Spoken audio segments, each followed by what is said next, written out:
It cost exactly $600 to wipe your family's access out of your life. That's what I just paid a technician to rip out my old digital keypad and replace it with a biometric fingerprint scanner. It's 2 a.m.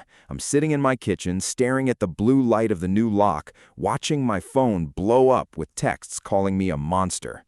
I'm 32M, an executive chef, and I am shaking with a mix of fury and pure exhaustion. To understand why I just locked my own parents and sister out, you need to know what I built. I spent 10 years working 80-hour weeks in brutal, suffocating kitchens, saving every dollar. 2 years ago, I bought a small house with a detached garage. I spent my life savings converting that garage into a commercial-grade test kitchen, stainless steel prep tables, a walk-in cooler, and specialized ovens. It is my sanctuary and my livelihood. Then there is my sister, Chloe, 26F. She's our parents' golden child. While I was scrubbing grease traps, my parents, Marcus and Helen, paid for her private culinary school. She dropped out after 2 months. When she decided to start a home catering bakery, they bought her top-tier equipment. My parents celebrate her mediocre burnt pastries like she's a Michelin-starred prodigy. I never cared about the favoritism. What I hate is the expectation that I should bankroll her life. Last week, Chloe's incompetence caught up with her. She left an industrial mixer plugged in, caused an electrical fire, and got evicted from her rental. Worse, she had already taken a non-refundable deposit for a massive wedding catering contract, a 5-tier cake and desserts for 200 people. She had the ingredients, but no kitchen. My parents called me with their solution. Chloe would move into my test kitchen, sleep on the studio couch, and use my workspace to bake. I said no. I explained that my kitchen is a licensed, sterile commercial space. Chloe is messy, reckless, and has zero concept of food safety. I offered to help her find a legal incubator kitchen to rent and even offered to loan her the money for it with a written agreement. My mother scoffed. She doesn't need a rental. You have a whole building sitting there. Family doesn't charge family. I stood my ground and told them a final, absolute no. I thought that was it. I thought being an adult meant your choices were respected. I was wrong. Yesterday, I came home early from my restaurant. As I walked down the driveway, I heard the heavy hum of my test kitchen's ventilation system. Someone was inside. I walked up to the glass door of my test kitchen and froze. The space was unrecognizable. Bags of flour and sugar were stacked haphazardly against my specialized ovens. Raw eggs and tubs of butter sat out on the stainless steel prep tables in the summer heat, completely violating food safety protocols. Dust from flour hung thick in the air. Chloe was in the center of it, wearing a flour-dusted apron, blaring music, and mixing batter. My parents were there too, unboxing her personal belongings and shoving them into my storage cabinets. They looked at home. They looked like they belonged there. The invasion, the utter lack of respect for my livelihood, hit me like a physical blow. When I slammed the door open and demanded to know what they were doing, my mother just offered a patronizing smile. "We knew you'd change your mind once you realized how desperate your sister was, Alex," she said, wiping a counter with one of my sterile towels. My father didn't even look up from assembling a wire shelf. "Don't start acting dramatic, son. It's just for 2 weeks until the wedding order is delivered." Chloe didn't look guilty at all. She smirked and said, "I'm actually going to rearrange this layout. It feels too clinical. We can even do some sibling recipe testing." I told them to get their things and get out, immediately. The shift in the room was instant. My mother tried the usual guilt trip, tears welling up as she claimed I was abandoning my own blood in a crisis. My father stepped into my space, trying to use his old commanding tone, telling me this was happening whether I liked it or not. Chloe started sobbing, muttering about how cruel I was. Then my mother dropped the truth. "It doesn't matter what you say anyway. I wrote down your keypad code from that notebook on your fridge last week. We gave Chloe the code and we have it too. She's staying." They had stolen my code. They had planned this behind my back, knowing I said no, and decided they had the right to override my autonomy because they were family. A cold fury took over. I didn't yell. I just pulled out my phone and dialed 911. My father actually laughed. "You won't call the cops on your own father, Alex." "I'm reporting a commercial burglary in progress," I told the dispatcher. That broke their confidence. By the time the flashing lights appeared in my driveway, my parents were frantically throwing Chloe's baking supplies back into the trunk of their car, my mother wailing that I was destroying the family. The officers took our statements. Since my parents technically had the entry code, the police couldn't arrest them for breaking and entering, but they officially trespassed them from the property. Before they left, one officer pulled me aside. "Change that lock tonight, man, and get cameras." Which brings me back to right now. The emergency technician just left. The old keypad is gone, replaced by a lock that only opens with my thumbprint. It cost me a fortune, but it's done. I'm sitting in the dark, watching my phone vibrate against the counter.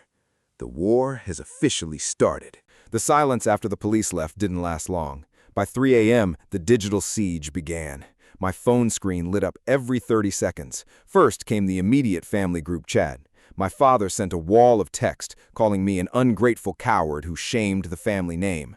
My mother left 3 voicemails, her voice shifting from hysterical sobbing to cold venom, claiming she hadn't raised a son who would put his own sister on the street. By sunrise, the flying monkeys had been deployed.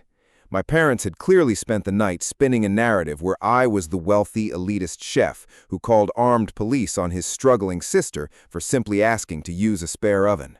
My Aunt Linda sent a message that read, "Your parents sacrificed everything for you, Alex. Chloe is trying to build a business, and you treat her like a criminal? You should be disgusted with yourself." Then came an email from Uncle David, lecturing me on family values and reminding me that blood comes before business. My cousins, people I hadn't spoken to in years, began leaving passive-aggressive comments on my restaurant's Facebook page, hinting at the owner's lack of empathy. I sat at my kitchen counter, drinking black coffee, feeling the walls close in. When your entire ecosystem tells you that you are the villain, you actually start to question your own sanity. I found myself staring at the kitchen floor, wondering if I really was just a selfish jerk. Was a wedding cake worth tearing a family apart? The only text that kept me grounded came at noon from my cousin Ryan. It read, "I heard what happened. Do not cave, Alex. Mom and Dad tried to force my brother to move into my basement 5 years ago when he lost his job. When I said no, they did the exact same thing, called the whole family on me. They don't want family harmony. They want control. Keep your door locked." Seeing it in writing from someone else was like oxygen. It wasn't just me. It was a pattern. This wasn't about Chloe needing a kitchen. This was about my parents refusing to accept that their adult son had the right to say no. I didn't reply to any of them.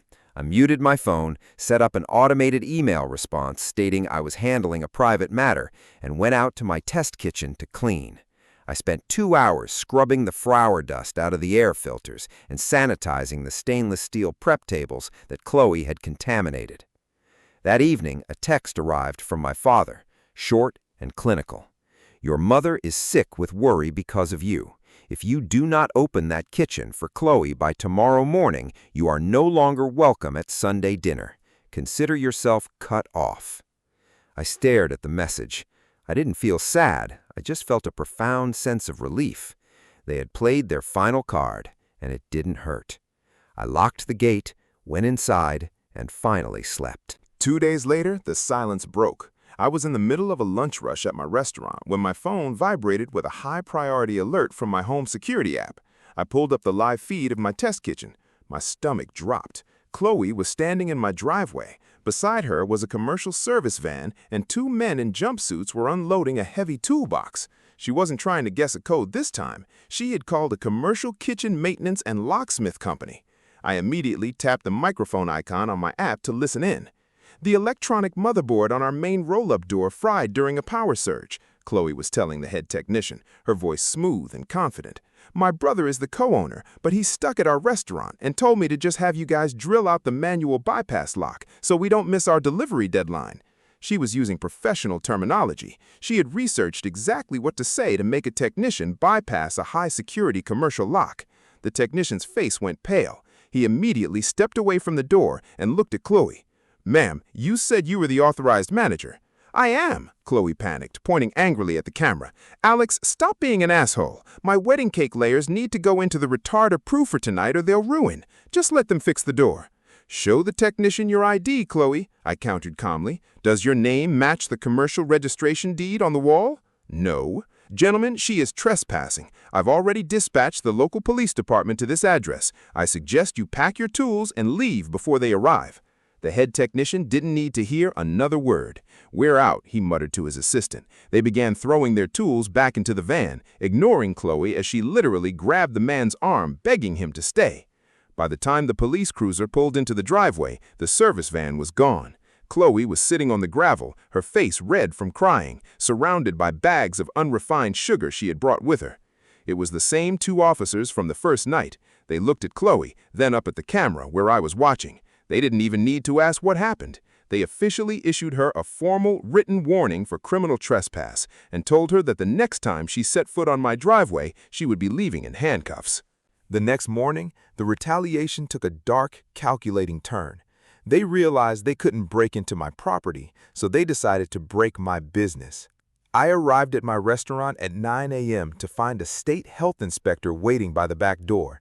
He looked uncomfortable, but held up a clipboard. Alex, we received an emergency, high-priority anonymous complaint an hour ago. The caller claimed your restaurant has a severe rodent infestation in the dry storage and that you're using expired dairy. My blood ran cold. In the restaurant industry, a surprise health inspection based on a critical hazard report can shut you down before the lunch rush even starts. It destroys your reputation. Come on in, I said, my voice tight. For 2 brutal hours, the inspector checked every single corner of my kitchen. He checked the temperature logs, pulled out the storage bins, and shined his flashlight under the lowboy refrigerators. My staff stood around in tense silence. Finally, the inspector clipped his pen back onto his pocket. Everything is pristine, Alex. Perfect score as usual. To be honest, the caller sounded like an older woman reading off a script. She was too specific about layout details only an insider would know. It was my mother. She had used her knowledge of my restaurant's delivery schedule to try and ruin me. But they weren't done. By noon, my restaurant's Google and Yelp pages were hit with a wave of 1-star reviews. 7 reviews posted within 20 minutes, all using identical phrasing. Food poisoning from the seafood pasta. Saw rats near the kitchen. The account names were ridiculous pseudonyms, but one of them forgot to hide their profile picture. It was my Aunt Linda's cat. They were actively trying to bankrupt me because I wouldn't let Chloe ruin my test kitchen. That was the absolute breaking point. This wasn't a family squabble anymore. It was an organized strike on my livelihood. I called my restaurant's attorney, told my sous chef to handle the line, and drove straight to his office. We spent 3 hours compiling everything: the security footage of Chloe trying to trick the maintenance company, the police trespass warnings, the screenshots of the fake reviews, and a certified copy of the perfect health inspection report from that morning. My lawyer drafted a formal cease and desist letter and attached a file containing the security footage of Chloe's attempted break-in.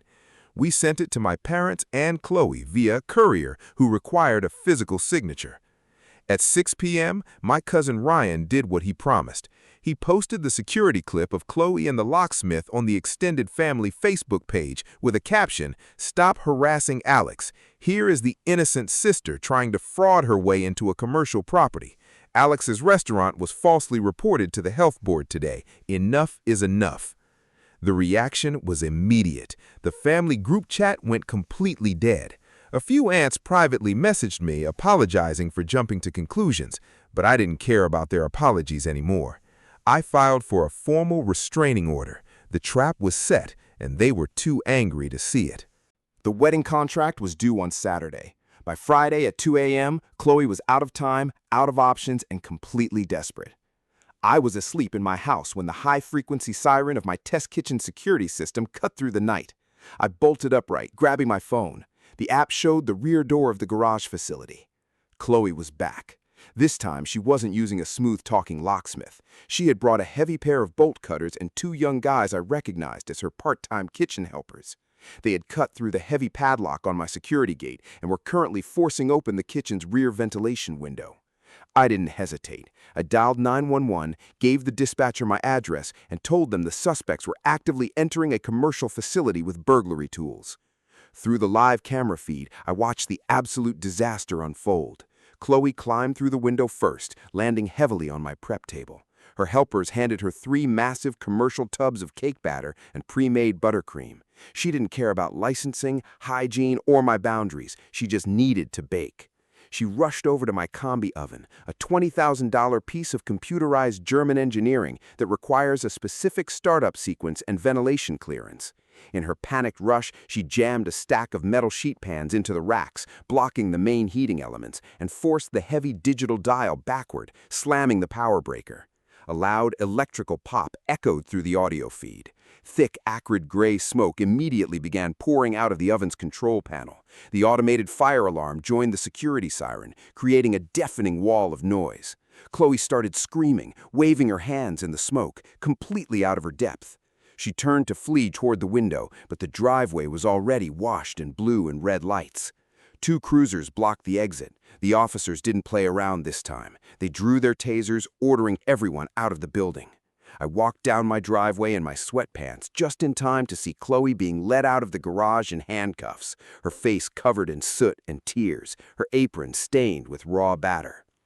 "Alex, tell them to stop! The cake is going to ruin! You're doing this on purpose! You're destroying my life!" I didn't say a word. I stood by the fence and watched the officers push her into the back of the cruiser. Her 2 helpers were cuffed right next to her. The police report listed the charges: commercial burglary, criminal trespass, and felony property damage exceeding $5,000. By 6 a.m., my parents had bailed her out, and my phone received a single text from my father. "You sent your sister to a jail cell over a piece of machinery. You are no longer a son of mine. We will see you in court." I looked at the text, then at my ruined, smoke-damaged oven. The final mask had slipped. They truly believed their convenience was worth more than my entire life's work. The restraining order hearing took place the following Tuesday morning, and my family turned the municipal courthouse into a literal theater production. They all arrived together, coordinated by my mother, to look like a grieving family. My parents, Chloe, Aunt Linda, and 2 cousins were all dressed in solid black, as if they were attending my funeral. Chloe took the stand first. She had scrubbed off the soot, donned a modest cardigan, and cried exactly on cue. She spun a tragic tale about how her cruel, elitist brother had promised her she could use the kitchen, only to trap her, call the police, and ruin a young couple's wedding day out of spite. When her lawyer asked why she was at the property at 3 a.m., she claimed she was just trying to return a specialized baking tool I had lent her, and panicked when the alarm went off. The judge, an older woman with a no-nonsense stare, didn't even blink. Then my mother testified. She claimed I had been suffering from a severe psychological break due to the stress of running a restaurant. She told the court I was acting paranoid, cutting off loved ones for no reason, and that they had only entered my kitchen out of profound concern for my mental safety. My father took the stand last, trying to play the stern patriarch. He looked directly at the judge and said, "Your Honor, this is a private family matter that has no business in a courtroom. As her father, I authorized her to use that space. A family has a right to access each other's property to support one another." The judge leaned forward, her voice cutting through the room like a knife. "Mr. Vance, let me make something entirely clear to you. Parental rights do not extend to the destruction of an adult child's commercial property. You do not have the legal authority to override statutory law." When it was our turn, my attorney didn't give a grand speech. He just presented the timeline of evidence. We played the high-definition security footage from 3 a.m., the courtroom speakers filled with the sound of the bolt cutters snapping my padlock, followed by the video of Chloe scrambling through the window with tubs of batter. We submitted the certified log from the State Health Board, proving my mother's malicious anonymous call, and the repair estimate for my $20,000 oven. The judge turned back to Chloe. "Miss Vance, did you or did you not cut a physical lock to enter the premises?" Chloe sobbed, dodging the question. "I just needed to bake the cake." "Yes or no, ma'am?" the judge thundered. Chloe choked out a quiet, "Yes." The judge didn't hesitate. She granted full 3-year restraining orders against my father, my mother, and Chloe. They were ordered to remain at least 500 feet away from my residence, my restaurant, and my test kitchen. The courtroom erupted. My mother shrieked that I was a monster. My father slammed his hand on the wood railing, and Aunt Linda loudly proclaimed that I had officially destroyed the family. I just turned my back, walked out the side door with my lawyer, and took my very first deep breath in 2 weeks. The restraining orders brought an immediate, beautiful silence. For the first time in months, I could walk down my driveway without scanning the bushes. I could sleep through the night. But while my life calmed down, the legal system kept moving. Because the damage to my combi oven exceeded $5,000, the state district attorney refused to drop the charges. It wasn't a family dispute anymore. It was a state felony. Chloe's wedding clients also sued her for the immediate return of their deposit, plus damages for breaching the contract the day before the wedding. The criminal trial concluded 2 months later. Chloe was found guilty of felony property damage and criminal trespassing. She avoided prison time but was sentenced to 2 years of strict probation, 150 hours of community service, and court-ordered financial restitution to pay for my oven repairs. She now has a permanent criminal record, effectively ending her dreams of ever getting a commercial catering license. During the trial, a massive plot twist came to light. A local venue owner read about the case on a hospitality forum and stepped forward. It turned out Chloe had pulled this exact stunt twice before. She had taken large deposits for events, failed to secure a kitchen, ruined the orders, and my parents had quietly dipped into their retirement funds to pay off the clients and keep her out of court. This wasn't a desperate mistake. It was her business model. She was an entitled fraud, and my parents were her enablers. With the truth exposed, the extended family dynamic shifted completely. Aunt Linda sent a long, agonizingly formal email apologizing for her behavior, admitting she had been lied to. Several cousins deleted their negative reviews and reached out to ask for my side of the story. I ignored all of them. The people who were willing to destroy my livelihood based on a rumor didn't deserve a place in my peace. Yesterday, my parents' attorney sent a letter asking if I would enter voluntary family mediation. Attached was a signed statement from my father. It wasn't a real apology, but it was an admission. He explicitly acknowledged that they had crossed legal boundaries, hidden Chloe's past failures, and unfairly targeted my business. They were desperate to patch things up because their savings were entirely gone, drained by Chloe's legal fees and restitution payments. I haven't replied. My therapist says the fact that I don't feel the urge to rescue them is the ultimate sign of healing. I spent decades being the scapegoat, sacrificing my sanity to keep their fragile ecosystem balanced. I'm done. I recently signed a lease on a new restaurant space across town. It's a bigger kitchen, located in a secure commercial complex with 24-hour on-site security. Only my cousin Ryan has the new address. I lost my birth family, but I gained my life back.